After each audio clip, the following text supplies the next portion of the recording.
Hi, this is Moto Mention. നമ്മുടെ ചാനലിൻ്റെ പുതിയൊരു വീഡിയോയിലേക്ക് സ്വാഗതം. എനിക്ക് പേഴ്സണലായിട്ട് ഇച്ചിരി ഇഷ്യൂസ് ഉള്ളതുകൊണ്ട് ഞാൻ കുറച്ച് ദിവസത്തേക്ക് വീഡിയോ ഇട്ടില്ല.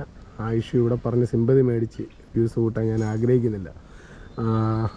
അപ്പോൾ ഓക്കെ, നമ്മൾ അടുത്ത വീഡിയോ ആയിട്ട് വന്നേക്കുന്നതെന്ന് പറഞ്ഞു കഴിഞ്ഞാൽ ആൾട്ടോ ഉണ്ടെന്ന് നമ്മൾ വർക്ക്ഷോപ്പിൽ ഏൽപ്പിച്ചായിരുന്നല്ലോ. അപ്പോൾ അതിൻ്റെ അപ്ഡേറ്റ് ഒന്നും ഇതുവരെ കാണിച്ചിട്ടില്ല. അപ്പോൾ അതിൻ്റെ കുറച്ച് സാധനങ്ങൾ എടുത്തിട്ട് വന്നത് കേട്ടോ. മാറാനുള്ള കുറച്ച് സാധനങ്ങളൊക്കെ എടുത്ത് അടിപൊളി ചെറുക്കാൻ മെടുക്കാനാക്കാൻ പോകാം. എന്നിട്ട് വണ്ടി ഇവിടെ കിടപ്പുണ്ട്. ഞങ്ങൾ അങ്ങോട്ട് ചെന്നിട്ട് കാണിക്കാം കേട്ടോ. ഗിയർ ബോക്സ് അഴിച്ചിട്ടേക്കാണ് ക്ലച്ച് മാറാനായിട്ട്. അങ്ങനെ കുറച്ച് മിനുക്ക് പണികളൊക്കെ കഴിഞ്ഞ് പവറാക്കും. എന്തായാലും ഞാൻ അങ്ങോട്ട് ചെന്നിട്ട് ആൾട്ടോയുടെ കണ്ടീഷൻ കാണിച്ചു തരാം. പിന്നെ നമ്മുടെ വണ്ടി ഇവിടെ കിടപ്പുണ്ട്. ഇത് കഴിഞ്ഞിട്ടാണ് അത് കയറ്റാൻ. അതിവിടെ കിടപ്പുണ്ട്. എന്തായാലും ഞാൻ അതും കാണിച്ചു തരാം കേട്ടോ. നമ്മൾ അങ്ങോട്ട് വർക്ക്ഷോപ്പിലോട്ട് പോകുന്ന വഴി കേട്ടോ. ഓക്കെ, ഞാൻ അവിടെ ചെന്നിട്ട് ഫുള്ള് കാണിച്ചു തരാം. ഓക്കെ, വണ്ടി ഇവിടെ കിടപ്പുണ്ട് കേട്ടോ. ഇതല്ല,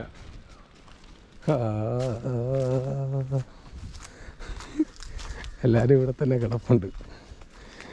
എൻ്റെ പൊന്നി,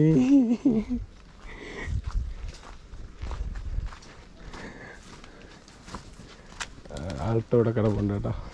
അപ്പം ആൾട്ടോക്ക് ഇതൊക്കെയാണ് പണി.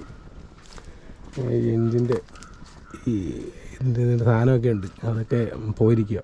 അപ്പോൾ ചെറിയ എൻജിൻ, അതുകൊണ്ട് വണ്ടിയായിട്ടൊരു ബന്ധമില്ലാത്ത പോലെ വിറയിലൊക്കെ ആയിരുന്നു.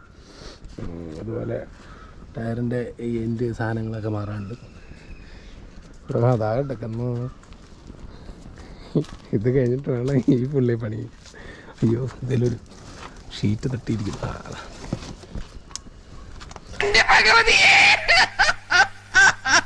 നമ്മുടെ ആൾട്ടോയുടെ ഗിയർ ബോക്സ് അരിച്ചിട്ടിട്ടുണ്ട്. എൻ്റെ പൊന്നെ, സഹിക്കാൻ പറ്റുന്നില്ല. എന്തായാലും പണി ചെയ്തല്ലേ വെക്കും, എടുക്കാനാക്കാം. പിന്നെ ഇതിന് എന്തോ ഈ ഒരു സൈഡ് ടയർ വരുന്നുണ്ട് വണ്ടിക്ക്.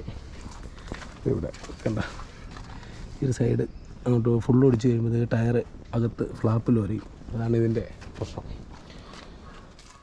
പിന്നെ ഇടവ സൈഡിലൊരു ഒരു ചെറിയ പീസ് സ്റ്റാർട്ട് ചെയ്യുന്ന സമയത്ത് എന്തോ ലൂസായിട്ടിരിപ്പുണ്ട്. അത് ഞാൻ പറഞ്ഞിട്ടുണ്ട്. ഈ സൈഡിൻ്റെ ഇവിടെ എന്തായാലും നമുക്ക് നോക്കാം. എന്തായാലും ആൾട്ടോയുടെ സാധനമല്ല നമ്മളിവിടെ എത്തിച്ചിട്ടുണ്ട്. കണ്ട പഴയ പുലികളെ കിടക്കും. വേറൊരു സാധനം അവിടെ കിടപ്പുണ്ട് കേട്ടോ. നമ്മുടെ ആൾട്ടോയുടെ പുറകിൽ ഒരു സാധനം കിടപ്പുണ്ട്, ഞാൻ കാണിച്ചു തരാം. ലെജൻസ് എല്ലാം ഒരു കുടക്കീഴിൽ അതാ കിടക്കുന്നു. അത് അതേ അസുഖമാണെന്ന് തോന്നുന്നു. അപ്പോൾ എന്തായാലും അപ്ഡേറ്റ് ഇതാണ്. ഇങ്ങനെയൊക്കെ എത്തിച്ച് ഇവിടെ വരെയൊക്കെ എത്തിയിട്ടുണ്ട്. അപ്പോൾ എന്തായാലും ഞാൻ ബാക്കി അപ്ഡേറ്റ് ഞാൻ കാണിച്ചു തരാം കേട്ടോ. പക്ഷേ നമ്മൾ വലിയ ഇതാണെന്ന് വിചാരിക്കും. പക്ഷേ വലിയ നമ്മുടെ അഫോർഡബിളായിട്ടുള്ള പാർട്സൊക്കെ ഉള്ളൂ മാരുതിയുടെ കേസ്. എനിക്കും വണ്ടിക്ക് അങ്ങനെ സംഭവിച്ചിട്ടുള്ളൂ ഇതുവരെ. പിന്നെല്ലാം നമ്മുടെ ഭാഗ്യം പോലെ ഇരിക്കും. അപ്പോൾ എന്തായാലും ബാക്കി അപ്ഡേറ്റ് ഞാൻ കാണിച്ചു തരാം. ഉടനെ തന്നെ ഇത് പണിയുമായിരിക്കും. പിന്നെ ഇതിൻ്റെ ബാറ്ററി ഒന്ന് മാറേണ്ട ആവശ്യമുണ്ട്. അപ്പോൾ ഇത് കഴിഞ്ഞ് അടുത്ത ടാസ്കിലേക്ക് പോകണം.